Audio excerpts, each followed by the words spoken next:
इतिहास के बहुमुखी स्वरूप की व्याख्या करना समकालीन ऐतिहासिक अध्ययन पद्धति की सबसे बड़ी विशेषता है। ऐतिहासिक अनुसंधानों द्वारा कला के क्षेत्र में समाज की एक विशिष्ट भूमिका स्पष्ट होती है। भौतिक जीवन में इसकी अभिव्यक्ति के माध्यम हैं राजनीति, कानून, प्रथाएं, साहित्य और कला। इस प्रकार कला के माध्यम से प्रतिबिंबित मान्यताओं और भावनाओं द्वारा ही एक खास तरह की सामाजिक व्यवस्था का पोषण होता है। मध्यकालीन भारत की वास्तुकला ऐसा क्षेत्र है जिसमें इस इतिहासकारों ने मूल्यवान कार्य किया है। 12वीं शताब्दी के तुर्कों के आक्रमण के फलस्वरूप राजनीतिक व्यवस्था का जो स्वरूप स्थापित हुआ वह एक ऊपर से आरोपित प्रणाली के समान था, जिसमें भारतीय समाज और प्रशासन व्यवस्था के मध्यवर्ती तबकों में कोई खास परिवर्तन नजर नहीं आया। तुर्की शासक वर्ग ने सत्ता और संपत्ति के केंद्रीकरण के लक्ष्य के साथ स्वयं को शहरी इलाकों में स्थापित किया, जहां वे ग्रामीण क्षेत्रों के कृषि अधिशेष का प्रमुख हिस्सा बांट लेते। इस हिस्से को युद्ध या वास्तुकला या भोग विलास की वस्तुओं के उत्पादन में लगाया जाता था। उत्पादन और तकनीकी विकास के केंद्र होने के अतिरिक्त ये शहर उस नई संस्कृति के भी केंद्र बन गए जिन्होंने इस्लाम और हिंदुत्व की परंपराओं के समन्वय को जन्म दिया।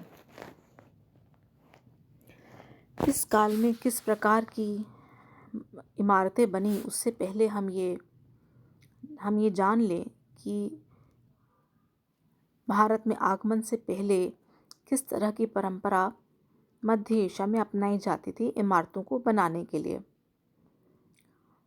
इस्लामी स्थापत्य परंपरा को हम मेहराब परंपरा का नाम दे सकते हैं, जिसमें खाली स्थान भरने के लिए असाधारण चक्रवत आकारों जैसे मेहराब, गुंबद आदि का प्रयोग किया जाता था। ऐसे भवनों की छत रेखा यानी रूफ लाइन काफ़ी स्पष्ट और वैशिष्ट्य लिए हुए होती थी। उसकी मीनारें और गुंबद आसपास के फैले रेगिस्तान और मैदानों के बीच दूर से ही देखे पहचाने जा सकते थे। साधारणतया अत्यधिक सादगी मध्य एशिया के शिल्प का विशेष गुण माना जाता है, लेकिन इसका अर्थ यह नहीं था कि वह सजावट के गुणों से युक्त न हो। इस्लाम में जीवित वस्तुओं को चित्रित करने की आपत्ति के कारण सजावट के लिए सुलेखन यानी कि कैलीग्राफी और ज्यामिति डिज़ाइनों का ही प्रचलन था। पर कला को प्रश्रय देने वाले सुल्तानों ने इस विशेषता का खुले तौर पर उल्लंघन किया था। इस क्षेत्र में बलुआ पत्थर की कमी के फलस्वरूप रंगीन टाइलों और संगमरमर का अधिकाधिक प्रयोग हुआ, जिससे इस प्रदेश की प्राकृतिक एकरसता को कुछ कम करने की कोशिश की गई। तुर्कों द्वारा विजित प्रदेशों में इन मूल तत्वों का स्थानीय परंपराओं से साक्षात्कार हुआ और फलस्वरूप अनेक ऐसी शैलियों और प्रविधियों का जन्म हुआ जिनकी अपनी अलग विशेषता थी। इस्लाम की मेहराब शैली के विपरीत इस्लाम की आगमन से पहले की स्थानीय शिल्प शैली को हम शहतीरी शिल्प कला कह सकते हैं। दूसरे शब्दों में उसकी मुख्य विशेषता आड़ी और खड़ी रेखाएं थी, जो कि पिलर्स यानी स्तंभों पर कोष्ठकों की सहायता से कड़ियां रखकर बनाई जाती थी। कई तकनीकी साधनों जैसे चूने का उपलब्ध न होना के अभाव में मंदिर आदि के निर्माण में कड़ियों वाले छज्जों, कॉर्नबेलिंग और अंतर्ग्रथन यानी कि डव टेलिंग जैसी शैलियों का प्रयोग आवश्यक हो गया। अधिकतर मंदिरों के निर्माण में शिखर शैली अपनाए जाने का प्रमुख कारण यह भी है। स्थापत्य में सजावट के लिए प्रयुक्त आसपास के फूल, पत्तों और जीवों की प्रचुरता में हमें देशी या भारतीय कला की शैलियों का प्रभाव दिखाई देता है। आरंभिक टकराव के बावजूद इन दोनों विपरीत परंपराओं ने स्वयं को समन्वय के पथ पर ढाल दिया और इसी के परिणाम स्वरूप एक ऐसी नवीन शैली का उदय हुआ जिसमें दोनों की विशेषताएं थीं। एक की मजबूती और दूसरे का सौंदर्य सम्मिलित था। विशेष स्थानीय शिल्प शैली की एक अन्य विशेषता उसकी धार्मिक मौलिकता भी थी। इसे ही मांगलिक कला की संज्ञा दी गई। वस्तुतः इन प्रतीकों के माध्यम से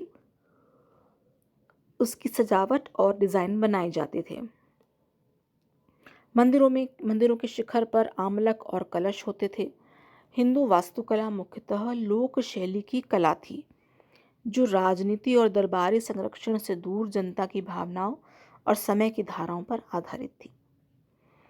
12वीं शताब्दी में उत्तरी भारत पर तुर्की विजय के बाद मुख्यतः शहरी क्षेत्रों पर आधारित रहने वाले एक नए शहरीय शासकीय वर्ग की स्थापना हुई, जिसे पुराने शासकीय वर्ग के ऊपर आरोपित कर दिया गया।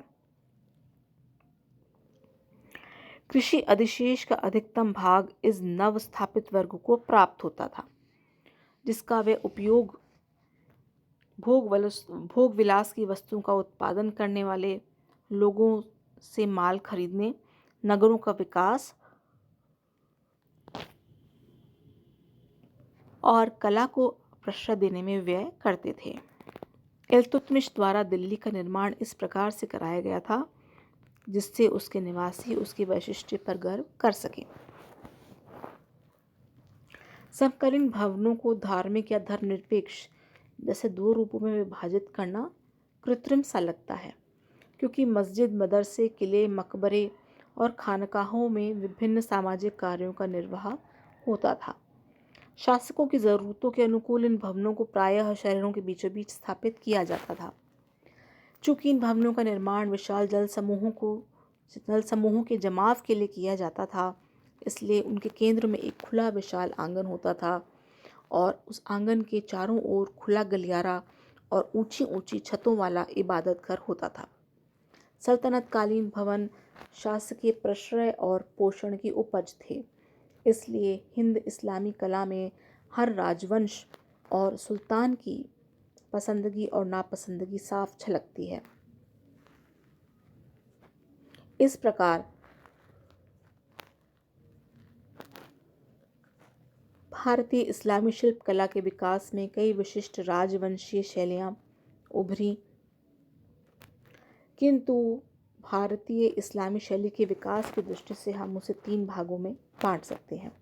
पहला, तुर्की विजय के बाद एकदम होने वाली तोड़फोड़ के साथ शीघ्रता में कई भवनों का अनियमित और अनियोजित निर्माण।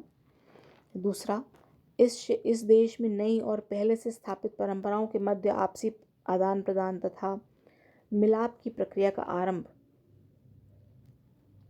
लेकिन इस शैली की तकनीकी ज़रूरतों के प्रति समकालीन कारीगरों की अनभिज्ञता के कारण उनके काम में दृढ़ आत्मविश्वास और तकनीकी पूर्णता का अभाव। और तीसरा, धीरे धीरे एक विशिष्ट भारतीय मुस्लिम शैली का विकास। तो अब हम बात करेंगे शुरू में बनने वाले स्थापत्य की। दिल्ली को सल्तनत की राजधानी बनाने के बाद नए विजेताओं को एक ऐसी मस्जिद की सबसे अधिक आवश्यकता थी जो सिर्फ इबादत की जगह ही ना हो, वरन पूरे मुसलमान समुदाय का केंद्र बन सके।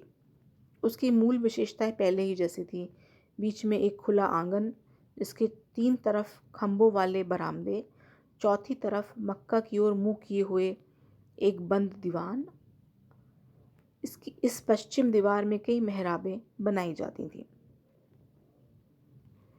जिनमें बीच की मेहराब प्रमुख होती थी। इस मेहराब के साथ ही कुछ सीढ़ियाँ एक चबूतरे तक जाती थीं, जिस पर खड़े होकर इमाम जुमे की नमाज अदा करते थे।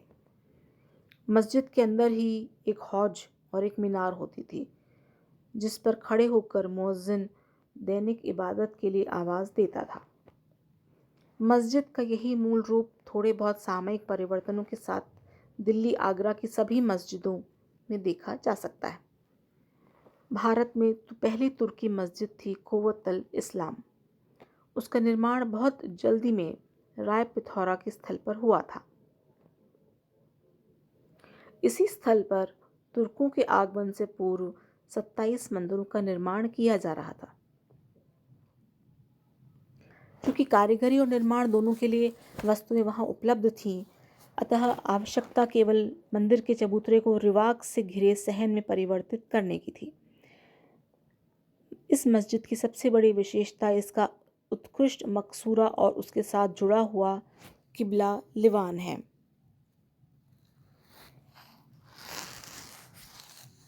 यानी कि बंद दीवान है।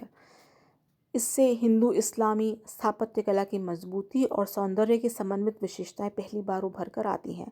इस भवन के मेहराब बहुत प्रभावशाली हैं और उसके साथ अनुपात बिल्कुल सही है। मकसूरे को सजाने के लिए खड़ी लाइनों के रूप में की गई नक्काशी में खुशनवीसी यानी कि कैलीग्राफी और जामिती डिज़ाइनों और फूल पत्तियों का सम्मिश्रण किया गया है। यद्यपि मेहराब बहुत प्रभावशाली दिखते हैं, फिर भी तकनीकी दृष्टि से ये कलात्मक नहीं है। ये वह समझ था जब देशी कारीगरों को इस नई शैली की पूर्ण समझ नहीं थी। इसलिए उनके स्थापत्य में मेहराब बनाने की सही तकनीकी जानकारी का अभाव झलकता है। मेहराब का सही रूप यह था कि जिसके मध्य बिंदु के चारों ओर पत्थर लगाए जाते थे और इन पत्थरों के माध्यम से मेहराब का भार नीचे के स्तंभ तक पहुंचा दिया जाता था। दूसरी ओर आरंभिक इस्लामी शिल्पकला में बनाई गई मेहराबों में कार्विलिंग या तोड़ा तकनीक का इस्तेमाल किया जाता था। यह गलत तकनीक मकसूरों के जल्दी ध्वस्त हो जाने का प्रमुख कारण है। इल्तुतमिश के मकबरे के गुंबद पर भी यही बात लागू होती है। यह एक वर्गाकार इमारत है जिसके भीतर भरपूर नक्काशी की गई, लेकिन इस इमारत का गुंबद इसलिए नहीं ठहर पाया क्योंकि जिन मेहराबों पर उसे ठहराया गया वे वास्तव में मेहराब थी ही नहीं। वस्तुतः सही रूप में मेहराब बनाने का प्रचलन बलबन के मकबरे में आरंभ हुआ। हालांकि साधारणतया मीनार का निर्माण मस्जिद के अहाते में ही किया जाता था, लेकिन अपनी ऊंचाई के कारण कुतुब मीनार इबादत के लिए बुलाए जाने के उपयोग के लिए अनुपयुक्त थी। इसलिए इसके निर्माण का उद्देश्य संभवतः तुर्की विजय से संबंधित था। इससे पहले कई बार मध्य एशिया के राजाओं ने भी ऐसे ही मीनारों से ऐसा ही काम लिया था। दृढ़ता और सौंदर्य का वही सम्मिश्रण जो भारतीय इस्लामी शिल्प कला की अपनी विशेषता है, कुतुब मीनार में बखूबी देखने को मिलता है। 72.5 मीटर की प्रभावशाली ऊंचाई की इस मीनार की दीवारें ढलान लिए हुए हैं, जिससे ज़मीन पर उसकी 15 मीटर की चौड़ाई ऊपर जाकर केवल 3 मीटर की रह जाती है। इसका निर्माण पूर्णतया बलुआ पत्थर से हुआ और उसकी पहली 3 मंजिलों पर अत्यंत संयुक्त नक्काशी की गई है। छज्जों के निर्माण में प्रयुक्त अवरोही टोडा की तकनीक विशेष रूप से ध्यान देने योग्य है। कुव्वतुल इस्लाम मस्जिद के क्षेत्रफल को इल्तुतमिश और अलाउद्दीन खिलजी जैसे सुल्तानों द्वारा बढ़ा दिया गया।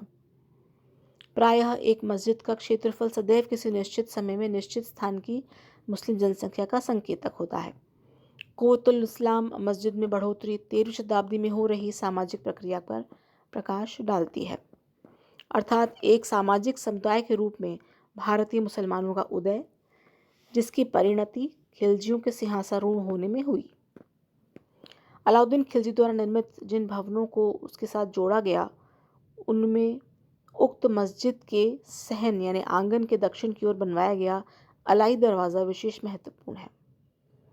उच्च कोटि के लाल बलुआ पत्थर और श्वेत संगमरमर से बनाई गई यह इमारत शेर शाह के समय तक की सभी सल्तनती इमारतों में श्रेष्ठतम है। प्रसिद्ध मकबरों में जैसे गयासुद्दीन तुगलक का मकबरा, फिरोज तुगलक का मकबरा, लाल गुंबद, पोली गुंबद, मुबारक खान लोहानी का मकबरा, दादी गुंबद, छोटे खां का गुंबद, शीश गुंबद, बड़ा गुंबद और बड़े खां का गुंबद अलाई दरवाजे से प्रभावित थे। इसकी श्रेष्ठता अलाउद्दीन खिलजी के राज्य में साधन जुटाने की क्षमता की ओर भी संकेत करती है।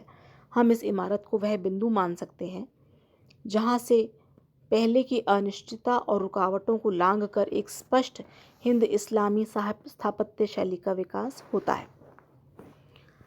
इसके निर्माण से संबंधित 2 सामानों बलुआ पत्थर और श्वेत संगमरमर का एक साथ प्रयोग हुआ है और बारीक कारीगरी और जालियां देखने योग्य है। 3 प्रवेश द्वारों की मेहराबों का आकार घोड़े की नाल की तरह है। चौथी मेहराब का आकार कुछ असाधारणता लिए हुए है, क्योंकि इसका आकार त्रिदलीय प्रतीत होता है। शताब्दियों बाद यही तकनीक शाहजहां द्वारा विकसित की गई। इसी शैली के अंतर्गत निजामुद्दीन औलिया के खानकाह के साथ बनी जमात खाना मस्जिद भी आती है। निस्संदेह वह इस बात की संकेत करती है कि उसका निर्माण राजकीय प्रश्रय से हुआ। तुगलकों के स्थापत्य में समकालीन राजनीतिक अस्थिरता और आर्थिक समस्याओं की झलक मिलती है। अंतिम खिलजी सुल्तानों के समय के आडंबर और दिखावे और सल्तनत के प्रति तुगलकों की प्रतिज्ञा के परिणाम स्वरूप इसकी स्थापत्य में सादगी है।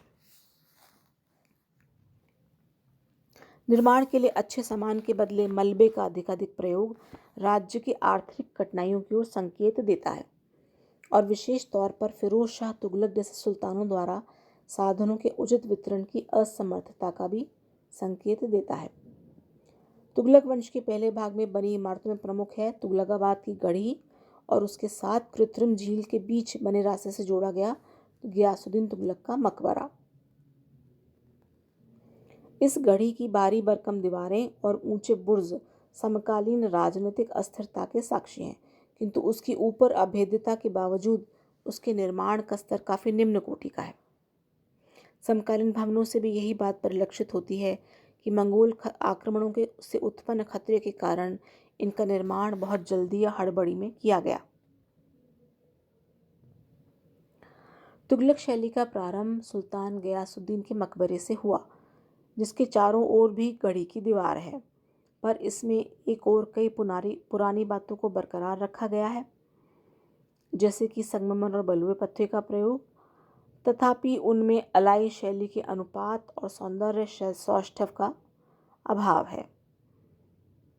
दीवारों में स्पष्ट ढलान और साथ ही श्रृंगारिक तत्वों का अभाव मकबरे को कठोरता प्रदान करता है। तुगलकी शैली का दूसरा भाग सुल्तान फिरोज शाह के राज्य में आरंभ हुआ। यद्यपि उसे बहुत अधिक इमारतें बनवाने का श्रेय प्राप्त था, लेकिन फिर भी ये कहा जा सकता है कि ना तो उसने संख्या पर ध्यान दिया और ना स्तर की परवाह की। उसके समय की अधिकतर इमारतों में अनगढ़ पत्थरों की दीवारों पर ग्रेनाइट की परत है, जिसका प्रमुख कारण था कि मोहम्मद तुगलक की मृत्यु के बाद साधनों का बिखराव हो गया और राजकोष द्वारा नई इमारतों के लिए महंगा और अच्छा सामान जुटाने की असमर्थता सामने थी। गियासुद्दीन तुगलक के राज्य के सादे और प्रभावशाली ठाट बाट का स्थान अब भारी भरकम भीड़ वाली निर्माण शैली ने ले लिया, जिसमें आड़े टेढ़े छज्जे, झरोखे, छतरियां और मंडप थे। सजावट का काम मुख्यतः मेहराबों पर प्लास्टर किए हुए चित्रफलकों में देखने को मिलता है। फिरोज तुगलक शैली का सुंदरतम रूप हौज खास के मदरसे और कोटला फिरोज शाह में देखने को मिलता है। इस काल की अपनी अनोखी विशेषता मस्जिदों की नई शैली में देखने को मिली, जिनका आधार पारंपरिक आंगन होने की बजाय क्रॉस का आकार है और इसी प्रकार इबादत की ओर जाने वाली पश्चिमी दीवार को 3 मुख्य प्रवेश द्वार आपस में जोड़ते हैं।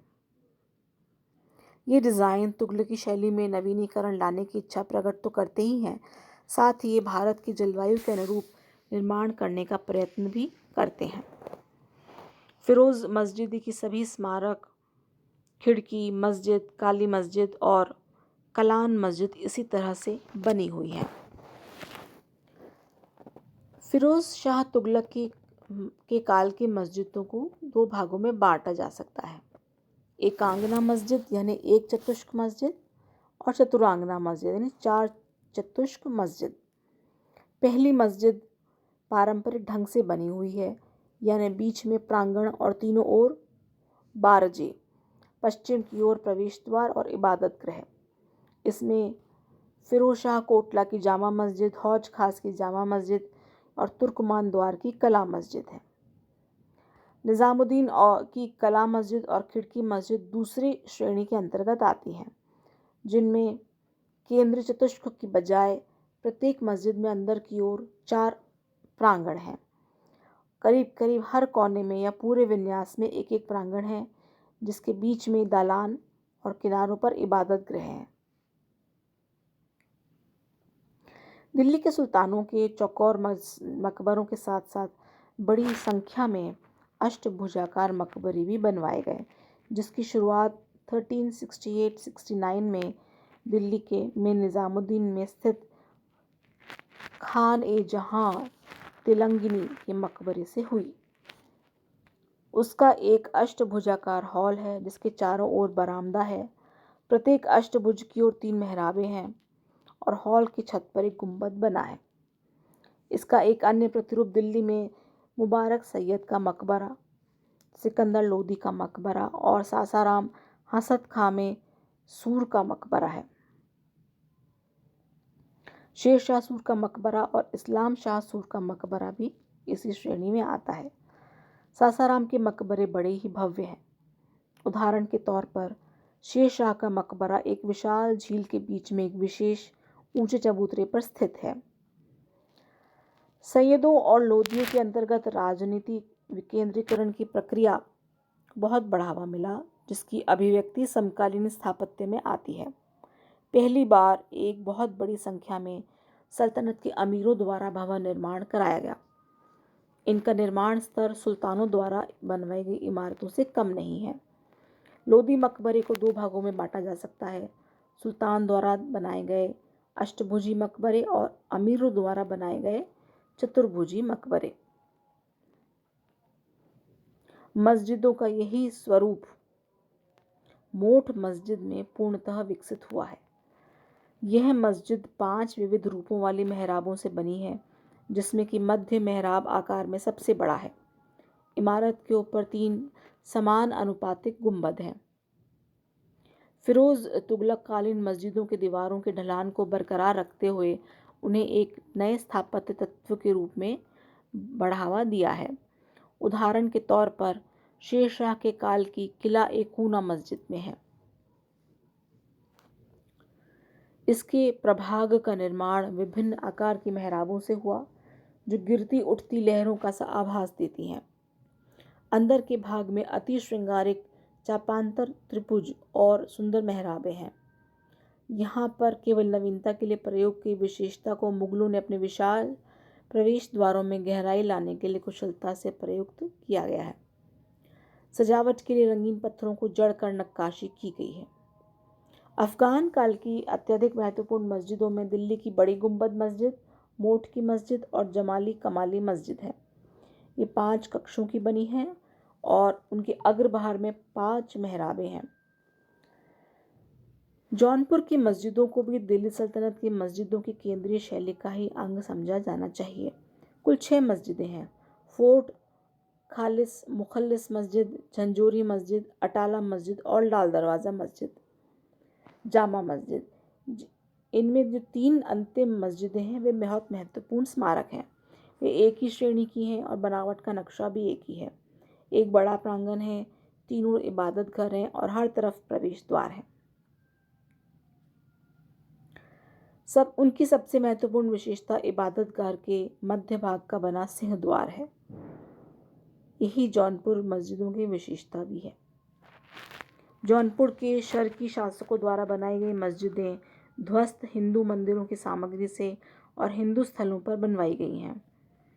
इन मस्जिदों का रूप, आकार और विन्यास काफ़ी हद तक हिंदू मंदिरों के लिए निर्धारित निर्माण स्थल और निर्माण सामग्री से निर्धारित हुआ है। इनकी रचना शैली मोहम्मद बिन तुगलक द्वारा बनवाई गई दिल्ली की बेगमपुरी मस्जिद से बहुत अधिक प्रभावित है। अगले लेक्चर में हम देखेंगे कि मुगल काल में कैसे स्थापत्य का विकास हुआ।